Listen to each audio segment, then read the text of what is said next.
बिस्मिल्लाहिर्रहमानिर्रहीम इय्याका नअब्दु व इय्याका नस्तईन। अस्सलाम वालेकुम टू ऑल। हम अपनी आज की डिस्कशन के अंदर पेनक्रियास के ऊपर डिस्कस करने लगे हैं।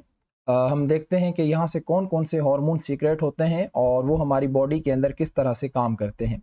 अच्छा भाई, जब मैंने एंडोक्राइनोलॉजी स्टार्ट करवाई थी तो मैंने आप लोगों से कहा था कि पेनक्रियास एक ऐसा ग्लैंड है जो कि एक्सोक्राइन ग्लैंड की तरह भी काम करता है और एंडोक्राइन ग्लैंड की तरह भी काम करता है।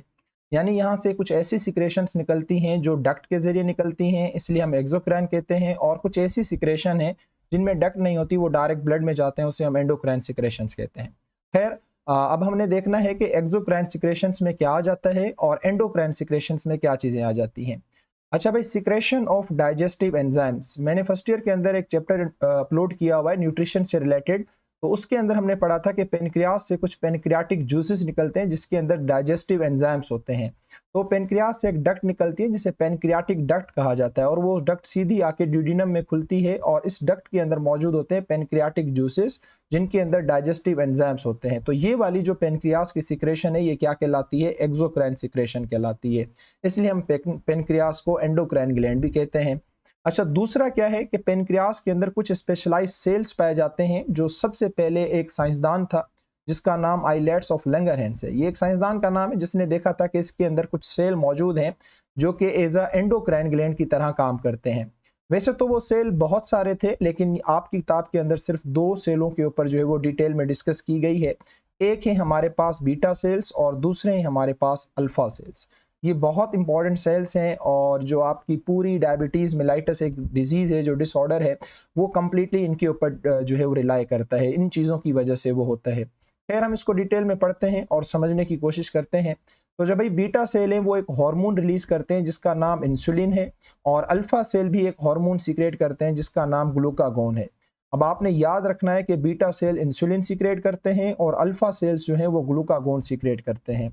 यहाँ से आप लोगों का पॉसिबल है कि पीएमसी की टेस्ट में एक क्वेश्चन बन जाए। अच्छा, अब हम देख लेते हैं कि ये हार्मोन काम किस तरह से करते हैं। भाई आपने याद रखना है ये दोनों हार्मोन एक दूसरे के एंटागोनिस्टिक काम करते हैं, यानी कि एक दूसरे के अपोजिट काम करते हैं। तो यहाँ पे मैं आप लोगों के लिए क्वेश्चन छोड़ रहा हूँ कि आप मुझे बताओ कि इस ग्लैंड से पहले हमने कौन से हार्मोन पढ़े थे जो कि एक दूसरे के एंटागोनिस्टिक काम कर रहे थे। मैंने आप लोगों से कहा भी था कि आप लोगों को इस चीज़ का आइडिया होना चाहिए कि कौन कौन से हार्मोन एक दूसरे के एंटागोनिस्टिक काम करते हैं। एक तो ये लिखा हुआ है इंसुलिन और ग्लूकागोन। इससे पहले भी मैंने आप लोगों के साथ एक शेयर की हैं, वो आप लोगों ने मुझे कमेंट बॉक्स में आके बताने हैं। अच्छा भाई, पहले थोड़ा सा डिस्कस कर लेते हैं ग्लूकागोन को, फिर डिस्कस करेंगे इंसुलिन को। भाई ग्लूकागोन आप लोगों की बॉडी के अंदर तब सीक्रेट होता है जब आपके ब्लड के अंदर शुगर का लेवल क्या हो, कम हो, डिक्रीज हो। और सपोज करो भी रमजान आने वाला है तो हम सारे फास्टिंग में होंगे, स्टारवेशन के रोजे के अंदर होंगे। तो सुबह जो हम खाते हैं, जितना भी ग्लूकोज खाते हैं, या उसके अलावा जो हमारी बॉडी के अंदर ग्लूकोज स्टोर हुआ हुआ होता है, आप सबको बताया कि हमारी बॉडी में जो ग्लूकोज स्टोर होता है वो किस फॉर्म में होता है? ग्लाइकोजन की फॉर्म में होता है ना। तो हम सारा मगरिब की नमाज तक जो है हम स्टारवेट रहते हैं, फास्टिंग में रहते हैं। तो उस वक्त हमारी बॉडी क्या कर रही होती है? ये जो ग्लाइकोजन है ना स्टोर फार्म के अंदर, इसको तोड़ रही होती है, तोड़ के इससे ग्लूकोज बनाती है और ब्लड के अंदर शुगर का लेवल क्या करती है? मेंटेन करती है। जिस तरह से हमारी जो नॉर्मल ब्लड शुगर लेवल है वो कितनी है? 90 mg/100 ml। इसको कैसे अंडरस्टैंड कर सकते हैं हम कि भाई अगर मैं आपका 100 ml ब्लड ले रहा हूं तो उसके अंदर शुगर कितनी होनी चाहिए? 90 mg होनी चाहिए, 90 मिलीग्राम होनी चाहिए। मैंने आप लोगों को बताया कि ग्लूकागोन का काम क्या होता है? जो कि ग्लाइकोजन है, स्टोर्ड फॉर्म में जो ग्लूकोज होता है उसको ये क्या कर देता है? तोड़ देता है। तोड़ने के बाद फिर उससे ग्लूकोज बनता है, फिर हमारे ब्लड के अंदर शुगर की लेवल को मेंटेन करता है। अच्छा देखें, अगर किसी की बॉडी के अंदर ग्लूकोज नहीं है तो फिर ये क्या करता है ग्लूकागोन? ये हमारे लिवर के अंदर जो अमीनो एसिड्स मौजूद होते हैं उन अमीनो एसिड्स को कन्वर्ट करता है किसके अंदर? ग्लूकोज के अंदर। ठीक है, ये बहुत इंपॉर्टेंट बात है, आपने याद रखनी है। तो यहाँ पे हम ग्लूकोज बना रहे हैं किससे? अमीनो एसिड से। तो ग्लूकोज का बनना अदर देन किसी ग्लूकोज मॉलिक्यूल से या कार्बोहाइड्रेट के मॉलिक्यूल से, इसको कहा जाता है ग्लूकोनियोजेनेसिस। ठीक है, ये आप अपनी कॉपी में नोट कर लेना, ग्लूकोनियोजेनेसिस।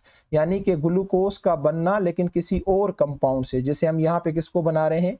अमीनो एसिड से हम ग्लूकोज को बना रहे हैं। ठीक है, तो ग्लाइकोजन को तोड़ते हैं और उससे फिर ग्लूकोज बनाते हैं और हमारे ब्लड की शुगर को मेंटेन करते हैं। अगर ग्लाइकोजन नहीं है तो लीवर के अंदर जाते हैं, जो अमीनो एसिड्स होते हैं उनको कन्वर्ट कर देते हैं किसके अंदर? ग्लूकोज के अंदर। इस प्रोसेस को क्या कहा जाता है? ग्लूकोनियोजेनेसिस कहा जाता है। मुझे उम्मीद है ये बात आपको समझ आ गई होगी।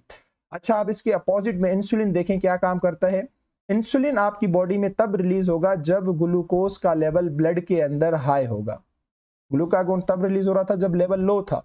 इंसुलिन तब रिलीज हो रहा है जब ग्लूकोज का लेवल आपके ब्लड के अंदर क्या होता है, हाई होता है। तो फिर भाई रिलीज होकर ये क्या करता है, जो भी एक्सेसिव ग्लूकोज होता है उसे लीवर के अंदर, मसल्स के अंदर, एडिपोज जो आपके फैटी टिश्यू हैं उनके अंदर जो है स्टोर कर देता है in the form of glycogen. ठीक है, तो मुझे उम्मीद है ये वाला किस्सा आपको समझ आ गया होगा। अच्छा, उसके अलावा अब जब लीवर के अंदर, मसल्स के अंदर, एडिपोज के अंदर इसने स्टोर कर दिया, लेकिन और भी ग्लूकोज जो है आपकी बॉडी के अंदर मौजूद है, तो ये क्या करता है, उस ग्लूकोज से प्रोटीन को और फैट को बनाना स्टार्ट कर देता है ताकि ब्लड के अंदर ग्लूकोज का लेवल क्या हो जाए, मेंटेन हो जाए। तो it also promote the synthesis of protein and fat from excessive glucose. जो एक्सेसिव ग्लूकोज है फिर उससे प्रोटीन बनाने लग जाएगा, फैट बनाने लग जाएगा। और दूसरा, ग्लूकेगोन ने आके क्या किया था, लीवर से कहा था कि अमीनो एसिड को कन्वर्ट करो किसे, ग्लूकोज में। तो अभी तो ग्लूकोज की जरूरत नहीं है, ऑलरेडी ग्लूकोज ज्यादा है, तो इस मैसेज को भी रोकना है। तो ये रोकेगा भी कौन, यही इंसुलिन रोकेगा। तो लिखा हुआ है कि ये इनहेबिट करेगा किसको, अमीनो एसिड की कन्वर्जन को ग्लूकोज के अंदर। तो ग्लूकोनियोजेनेसिस के प्रोसेस को इंसुलिन क्या कर देता है, स्टॉप कर देता है। तो देखें दोनों का काम बिल्कुल क्या है, अपोजिट है। एक तब रिलीज हो रहा है जब ग्लूकोज का लेवल कम है, और एक तब रिलीज हो रहा है जब ग्लूकोज का लेवल ज्यादा है। दोनों काम कैसे कर रहे हैं, मैकेनिज्म मैंने आप लोगों को अच्छे तरीके से समझा दिया। अच्छा, उसके अलावा आप सब लोगों को पता है कि जब बॉडी के अंदर इंसुलिन की डेफिशिएंसी हो जाती है, इंसुलिन की कमी हो जाती है, क्यों हो जाती है वो हम एबनॉर्मल पेनक्रियाज आउटपुट में देखेंगे, परेशान होने की जरूरत नहीं है। जब भी बॉडी के अंदर इंसुलिन की डेफिशिएंसी हो जाती है तो we suffer from a disease, हमें एक बीमारी लग जाती है जिसे हम क्या कहते हैं, डायबिटीज़ मिलाइटस कहते हैं, जिसमें हमेशा इंसान की जो ब्लड ग्लूकोज लेवल है वो बढ़ी रहती है। इस डिसऑर्डर को या इस बीमारी को क्या कहा जाता है, डायबिटीज़ मिलाइटस कहा जाता है। अच्छा, अब हम थोड़ी सी कॉमन ऑब्जर्वेशन पे बात कर लेते हैं। आप लोगों ने जनरली देखा होगा कि हमारे पास जो डायबिटीज के पेशेंट हैं उनके साथ दो कंडीशंस बड़ी कॉमन होती हैं। एक, उनको थर्स्ट बहुत ज्यादा लगती है, प्यास बहुत ज्यादा लगती है। दूसरा, उनकी जो यूरिनेशन है या जो मिक्चुरेशन है, यानी कि यूरिन को पास आउट की जो फ्रीक्वेंसी है वो इंक्रीज हो जाती है। तो इसका जवाब मैं आप लोगों को दे दूं। देखें, जब बॉडी के अंदर ग्लूकोज ज्यादा होता है ना, तो बॉडी क्या करती है, उस ग्लूकोज को कन्वर्ट करती है, प्रोटीन बनाती है, फैट बनाती है, अभी पीछे हमने पढ़ा। लेकिन जब इन सारी चीजों की जरूरत नहीं होती, इससे भी ज्यादा जब ग्लूकोज आपकी बॉडी में मौजूद हो, तो फिर उस ग्लूकोज को मजबूरी तौर पे बॉडी क्या करती है, यूरिन के साथ पास आउट करती है। अब आप सब लोगों को पता है कि ग्लूकोज जो है वो एक सोल्यूट है ना, एक कंसंट्रेटेड सब्सटेंस है। तो जब हम किडनी के अंदर ग्लूकोज को पास करवाते हैं तो वहां से अब ग्लूकोज एक सोल्यूट है। और मैंने आपको वाटर का बिहेवियर बताया था कि पानी की एक बहुत बुरी आदत होती है कि जहां पे भी सोल्यूट की कंसंट्रेशन ज्यादा देखता है वहां पे ये खींचा चला जाता है। तो अमूमन आप लोगों ने देखा होगा जो लोग डायबिटीज के पेशेंट होते हैं उनके अंदर यूरिनेशन की जो फ्रीक्वेंसी है, मिक्चुरेशन की जो फ्रीक्वेंसी है वो बहुत ज्यादा होती है। तो यही रीजन है, बॉडी क्या करती है, ज्यादा से ज्यादा ग्लूकोज किडनी को सप्लाई करती है ताकि यूरिन से उसे बाहर निकाला जाए। तो जब ग्लूकोज एक सोल्यूट कंपाउंड है, वो खुद तो जाता है, पानी को भी अपने साथ ले जाता है। अब जितना पानी बॉडी से निकलेगा तो बॉडी को क्या होगी, डिहाइड्रेशन होगी, और डिहाइड्रेशन को ओवर करने के लिए वो शख्स क्या करेगा, पानी को यूटिलाइज करेगा। तो इस तरह से देखो, यूरिनेशन की फ्रीक्वेंसी भी बढ़ती जा रही है, और दूसरा ये है कि थर्स्ट की जो फ्रीक्वेंसी है वो भी बढ़ती जा रही है। तो यहाँ पे मैंने लिख भी दिया है आप लोगों की आसानी के लिए कि अगर ग्लूकोज एक्सेसिव होता है तो बॉडी क्या करती है, उससे यूरिन से पास आउट करने की कोशिश करती है। तो इस तरह से जो यूरिनेशन का जो फ्रीक्वेंसी है वो क्या हो जाती है, इंक्रीज हो जाती है। अब आपको पता है ग्लूकोज क्या, एक सॉलिड कंपाउंड है, तो ये अपने साथ वाटर को भी ले जाएगा, क्योंकि पानी का ये बहुत बेकार बिहेवियर है, जहां पे भी ज्यादा कंसंट्रेशन देखता है वहां पे खींचा चलाता है। नतीजे में बॉडी क्या हो जाएगी, डिहाइड्रेट हो जाएगी, और पेशेंट को क्या फील होगी, थर्स्ट फील होगी। सही है। अच्छा, अब ये कहता है कि अब इंसुलिन का काम क्या होता है कि हर सेल को जाके ग्लूकोज सप्लाई करना, जो ग्लाइकोजन स्टोर है उसको जाके तोड़ेगा, हर सेल को ग्लूकोज सप्लाई करेगा। लेकिन अब तो इंसुलिन का वो जो है रिसेप्टर नहीं है, इंसुलिन नहीं है, इंसुलिन सही तरीके से काम नहीं कर रहा, पेनक्रियास के अंदर कोई प्रॉब्लम आ गई, आगे चल के मैं आपको बताता हूँ। तो क्या होगा, ये होगा कि जब उस सेल को ग्लूकोज नहीं मिलेगा तो वो सेल मजबूरी में क्या करेगा, अपने ही फैट को, अपनी ही प्रोटीन को तोड़ना क्या कर देगा, शुरू कर देगा। तो जब वो अपने फैट को, जब वो अपनी प्रोटीन को तोड़ना शुरू कर देगा सिर्फ इस पर्पस के लिए ताकि वहां से वो ग्लूकोज को ऑब्टेन कर सके, इसके अब नुकसान कितने होंगे। इसका नुकसान एक तो ये होगा कि ये इंसान बहुत ज्यादा वीक होता जाएगा। तो आपने देखा होगा डायबिटीज की जितने भी पेशेंट होते हैं वो एक्सेसिव वीक हो जाते हैं, हद से ज्यादा वीक हो जाते हैं। वो इसलिए क्योंकि इंसुलिन है नहीं, इंसुलिन का काम होता है हर सेल को ग्लूकोज प्रोवाइड करना। अब इस सेल की डिमांड है कि भाई मुझे ग्लूकोज चाहिए क्योंकि मैं उसको तोड़ूंगा, उससे एनर्जी लूंगा। तो ये मजबूरी में क्या करते हैं, अपने ही फैट को, अपनी ही प्रोटीन को तोड़ना शुरू कर देते हैं। जब अपने फैट और अपनी प्रोटीन को तोड़ना शुरू कर देते हैं तो सबसे पहले तो इनका वेट लॉस होना शुरू हो जाता है, ये एक्सट्रीम लेवल के वीक हो जाते हैं।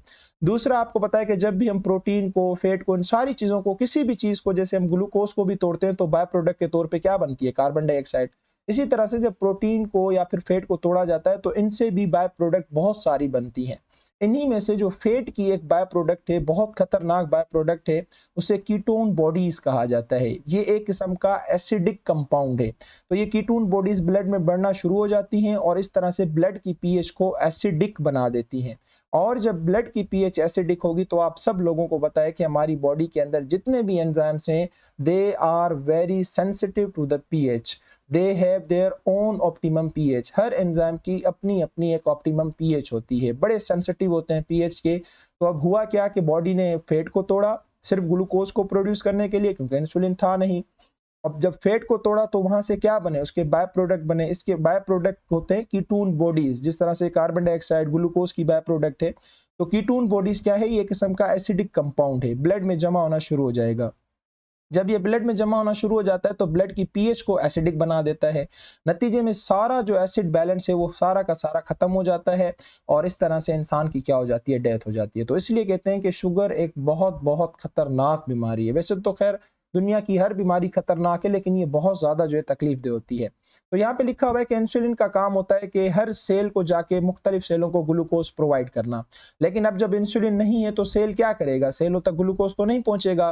तो सेल ये करता है बेचारा, अपने ओन फैट्स को और अपनी प्रोटीन को तोड़ना शुरू कर देता है और उससे फिर ग्लूकोज बनाता है। अब इसका नुकसान क्या है, एक तो वो बहुत ज्यादा वीक हो जाता है, उसका वेट लॉस हो जाता है। दूसरा ये है कि जब हम फैट को ब्रेक डाउन करते हैं तो वहां से एक एसिडिक कंपाउंड बनता है जो कि इसकी बाय प्रोडक्ट है, जिसे कीटोन बॉडीज कहा जाता है। अब ये ब्लड में जमा होना शुरू हो जाएंगे और ब्लड के एनवायरनमेंट को बहुत ज्यादा एसिडिक बना देंगे। तो नतीजे में जो भी एसिड बेस वाला होगा सिस्टम, वो सारा डिस्टर्ब हो जाएगा। और स्पेशली जब ब्रेन के अंदर इस तरह की कंडीशन डेवलप हो जाती है तो इंसान की क्या हो जाती है, डेथ हो जाती है। तो इसलिए कहा जाता है शुगर एक बहुत बहुत खतरनाक बीमारी है। अच्छा, उसके बाद थोड़ी सी डिस्कस कर लेते हैं कि कौन कौन से एबनॉर्मल पेनक्रियास के आउटपुट आ सकते हैं। ये कहता है कि जब भी बॉडी के अंदर इंसुलिन की डेफिशिएंसी हो जाती है तो इंसान को एक बीमारी लग जाती है जिसे डायबिटीज मिलाइटस कहा जाता है। जैसे मैं पीछे बता चुका हूं, इसमें जो ब्लड ग्लूकोज लेवल है वो हमेशा ज्यादा हो जाता है। डायबिटीज मिलाइटस की होती है टोटल दो फॉर्म्स, दो टाइप होती हैं, एक टाइप 1, दूसरी होती है टाइप 2। यहां से भी आप लोगों के कभी कभी क्वेश्चन आ जाते हैं। भाई टाइप 1 में क्या होता है, जो बीटा सेल्स है ना वो डिस्ट्रॉय हो जाते हैं। अब आपने अभी अभी पढ़ा कि बीटा सेल्स का काम क्या होगा, इंसुलिन सीक्रेट करना। अब जब बीटा सेल ही नहीं रहे तो इंसुलिन सीक्रेट कहां से होगा, और जब इंसुलिन सीक्रेट नहीं होगा तो ब्लड के अंदर हमेशा ग्लूकोज का लेवल क्या होगा, बढ़ा रहेगा। तो खैर बीटा सेल क्यों डिस्ट्रॉय हो जाते हैं, ये एक ऑटो इम्यून डिसऑर्डर होते हैं जो कि अपने ही इम्यून सिस्टम के सेल होते हैं, लेकिन अपने ही नॉर्मल सेलों को जो है अटैक करते हैं और उनको डिस्ट्रॉय करना शुरू कर देते हैं। स्पेशली ये ऑटो इम्यून डिसऑर्डर तब लगते हैं जब बॉडी के अंदर कोई वायरल इन्फेक्शन लग जाए तो, या इस तरह से। अब देखें इसके पीछे एक पूरी डिटेल है और शायद जहां तक मुझे याद है मैं चैप्टर नंबर 2 आर्थराइटिस के अंदर इसके बारे में थोड़ा सा बता चुका हूं, तो वहां से आप जाके पढ़ सकते हैं कि वायरल इन्फेक्शन की वजह से ऑटो इम्यून डिसऑर्डर कैसे लगते हैं। ये फिर हमारी एक अलग डिबेट हो जाएगी। तो बहरहाल आपने याद रखना है कि टाइप 1 के अंदर जो बीटा सेल्स हैं वो डिस्ट्रॉयड हो जाते हैं। जब बीटा सेल्स नहीं होंगे तो इंसुलिन भी नहीं होगा। इसमें होता क्या है, जो ये एक किस्म का ऑटो इम्यून डिसऑर्डर है जिसमें अपने ही WBC के सेल, लिम्फोसाइट्स, बी सेल को मारना शुरू कर देते हैं आफ्टर वायरल इन्फेक्शन। ओके, तो ये कहता है कि जब आपकी बॉडी के अंदर इंसुलिन नहीं होगा तो पेशेंट को उस कंडीशन को कोप करने के लिए क्या करना पड़ेगा, इंसुलिन के इंजेक्शन लगाने पड़ेंगे, ताकि जो काम अंदर बीटा सेल इंसुलिन के नहीं कर पा रहे वो हम जो लगा रहे हैं इंसुलिन मार्केट से, जो दवाई की फॉर्म में, इंजेक्शन की फॉर्म में, वो फिर हमारी बॉडी में जाके क्या करे, काम करे। तो यहाँ पे आप देख सकते हैं ये हमारे पास एक नॉर्मल आइलेट्स के सेल है जिसमें आपको बीटा सेल दिखाए जा रहे हैं, बिल्कुल देखो नॉर्मल है। लेकिन यहाँ पे आप ये ब्लैक कलर के देखो, सारे बीटा सेल क्या हो चुके हैं, डिस्ट्रॉयड हो चुके हैं। किसने डिस्ट्रॉय किए हैं, लिम्फोसाइट ने, जो कि WBC के सेल है। देखिए अब हमारा WBC का सेल हमारे लिम्फोसाइट, हमारे नॉर्मल सेलों को किल कर रहे हैं आफ्टर वायरल इन्फेक्शन। इस तरह के डिसऑर्डर्स को कहा जाता है ऑटो इम्यून डिसऑर्डर। अच्छा, उसके बाद हमारे पास जो दूसरी है वो है टाइप 2, इंसुलिन की जो डायबिटीज की जो दूसरी टाइप है वो है type 2। This is the most common type that occurrings in the world. दुनिया के अंदर सबसे ज्यादा पाए जाने वाली टाइप ये है। मोस्टली हमारे पास जो पेशेंट होते हैं वो टाइप 2 के होते हैं। इस कंडीशन में क्या होता है कि हमारे पास इंसुलिन तो मौजूद है, लेकिन जो इंसुलिन के रिसेप्टर्स हैं ना वो खत्म हो जाते हैं, वो जो है डिस्ट्रॉय हो जाते हैं, वो बिल्कुल फिनिश हो जाते हैं। अब देखो इंसुलिन जो है वो आपका ब्लड में घूमता रहेगा, लेकिन इंसुलिन अपने टारगेट सेल तक कैसे पहुंचता है? मैंने आपको हार्मोन का मैकेनिज्म बताया था ना कि वो ऐसे पहुंचता है क्योंकि टारगेट सेल पे उसके रिसेप्टर्स लगे हुए होते हैं। अब जब रिसेप्टर्स रहे नहीं तो वो इंसुलिन क्या करेगा, पूरे ब्लड में घूमता रहेगा, और जब घूमता रहेगा तो फिर वो कभी भी ग्लूकोज को एक्यूमुलेट या ग्लूकोज को कंबाइन ग्लाइकोजन की फॉर्म में नहीं करेगा, स्टोर नहीं कर पाएगा, क्योंकि टारगेट सेल जब उसे रिसीव करेगा तभी तो वो ग्लूकोज को स्टोर करेगा। अब इंसुलिन के रिसेप्टर है नहीं। तो मैंने आपको बताया कि दुनिया के अंदर सबसे ज्यादा पाए जाने वाली जो बीमारी है वो यही है, टाइप 2 है। अब इसमें आप इंसुलिन तो नहीं दे सकते, इंसुलिन तो ऑलरेडी मौजूद है, तो आप क्या करोगे, आप इसमें सिर्फ और सिर्फ प्रॉपर डाइट का यूज करोगे। ऐसी डाइट आप इसको दोगे जो कि लो फैट की हो और लो शुगर की हो, एक पूरी बैलेंस डाइट हो, यानी आपने सिर्फ उसको उतना ग्लूकोज देना है जो बॉडी यूटिलाइज करे, बस खत्म। क्योंकि स्टोरेज वाला सिस्टम अब इसका नहीं रहा। हालांकि इंसुलिन मौजूद है लेकिन इंसुलिन के रिसेप्टर नहीं है। अच्छा, अगर बाज औकात हम कभी खा भी लेते हैं, ग्लूकोज ज़्यादा खा भी लेते हैं, अब थोड़ा यूटिलाइज हुआ, बाकी जो थोड़ा बचा, तो उसके लिए कुछ ऐसी दवाएं आती हैं कि हम इंसुलिन के एक्शन को इन्हांस कर सकते हैं, कि यानी कि वो इंसुलिन जो है किसी तरीके से अपना काम करे बगैर रिसेप्टर्स के। ऐसी दवाएं मौजूद हैं जो कि ग्लूकोज को जाके स्टोर कर दें, ऐसी दवाएं मार्केट के अंदर मौजूद हैं। या तो दूसरा, हम कुछ ऐसी ड्रग्स, ऐसी दवाएं लेते हैं जो कि इंटेस्टाइन से, स्मॉल इंटेस्टाइन से ग्लूकोज को एब्जॉर्ब होने देती नहीं है। बस इतना ग्लूकोज लो जितना बॉडी के अंदर यूटिलाइज हो जाए, बाकी एक्सेसिव तो आपका स्टोर कभी भी नहीं हो सकता। तो कुछ ऐसी दवाएं हैं जो कि इंसुलिन के एक्शन को बढ़ा देती हैं, इंसुलिन काम करना शुरू कर देता है, और कुछ ऐसी भी दवाएं होती हैं जो कि एक्सेसिव ग्लूकोज को स्मॉल इंटेस्टाइन से अब्जॉर्ब होने नहीं देती, उन्हें जाके क्या कर देती हैं, इनहिबिट कर देती है। तो मुझे उम्मीद है कि इंसुलिन के बारे में आप लोगों को एक बहुत अच्छी खासी जो है वो डिटेल मिल गई होगी, और आप लोगों को ये अच्छे तरीके से समझ भी आ गया होगा। अब आप इसको पढ़ें, अच्छे तरीके से समझें, जहां प्रॉब्लम होती है तो कमेंट बॉक्स में आके आप मुझसे पूछ सकते हैं। तब तक के लिए अल्लाह हाफिज़, अपना बहुत सारा ख्याल रखिए।